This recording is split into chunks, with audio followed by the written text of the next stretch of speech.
స్వాగతం టు మనోగతం. నేను రీసా అన్నతో కలిసి అరుణాచలంకి బయలుదేరిన. వాళ్ళ టీం అందరు వస్తున్నారు, వాళ్ళతో పాటు నేను కూడా పోతున్నా. అక్కడ ఉపదేశసారం అనే బుక్ లాంచ్ చేద్దామని అక్కడికి వెళ్తున్నారు. నేను ఇంతవరకు ఎప్పుడు అరుణాచలం పోలేదు, ఫస్ట్ టైం పోతున్నా. సో పోయి ఆ ఎక్స్పీరియన్స్ ఏందో చూద్దామని. అంటే మీరు మనోగతం ఛానల్ రెగ్యులర్గా చూస్తూ ఉంటే నేను మనోగతంలో రీసా అన్నతో కలిసి మాట్లాడుతున్నా.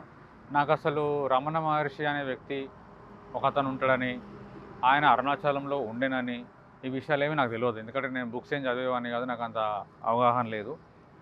బట్ రీసానని కలిసి రీసానతో మాట్లాడుతున్నప్పుడు నాకు ఇవన్నీ తెలిసినాయి.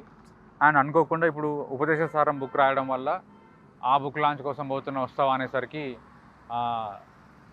సో నేను ఇదే జర్నీలో ఉన్నా కాబట్టి, అంటే ఈ స్పిరిచువాలిటీ అంటే ఏంటిది, ఆధ్యాత్మికత అంటే ఏంటిది, దాని యాక్చువల్ మీనింగ్ ఏంటిది, నేనెవరు అని తెలుసుకోవాలని రమణ మహర్షి చెప్పిండు అంటారు కదా. సో ఆ ప్రాసెస్లో ఉన్నా కాబట్టి ఇందుతోటి పోతే ఇంకొంచెం ఎక్కువ నాలెడ్జ్ వస్తుంది. ఇప్పుడు ఈ చేసే వీడియోల కన్నా మనోగతంలో ఎన్ని వీడియోలు పెడతా, ఏం చేస్తున్నా పక్కన పెడితే, పోతూ ఉంటే ఆ జర్నీలో ఇప్పుడు నేను అప్పుడప్పుడు కాంతిరీస అన్న వాళ్ళ ఇంటికి పోయి ఎప్పుడో నెలకు ఒకసారి 2 సార్లు పోయి వీడియోలు చేసి మాట్లాడి మనోగతంలో పెడుతుంటేనే నాకు ఏదో అర్థమైన ఫీలింగ్ వస్తుంది.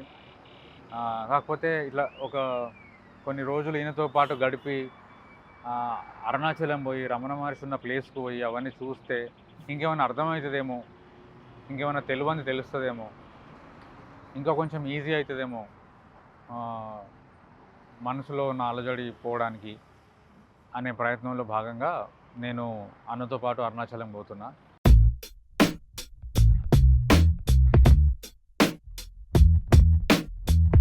సో అది ఇప్పటివరకు అయితే అప్డేటు. ఫస్ట్ బ్రేక్ కోసం ఆగినాము.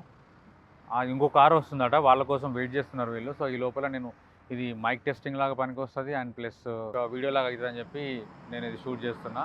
ఇప్పుడు ఇది ఆఫ్ చేసి అది వింటే ఆడియో కరెక్ట్గా వచ్చింది, పర్ఫెక్ట్గా వెనకాల లారీ పోతుంది, అయినా కూడా మంచిగా వచ్చిందంటే సూపర్. ఇట్లా కంటిన్యూ చేసుకోవచ్చు మనం.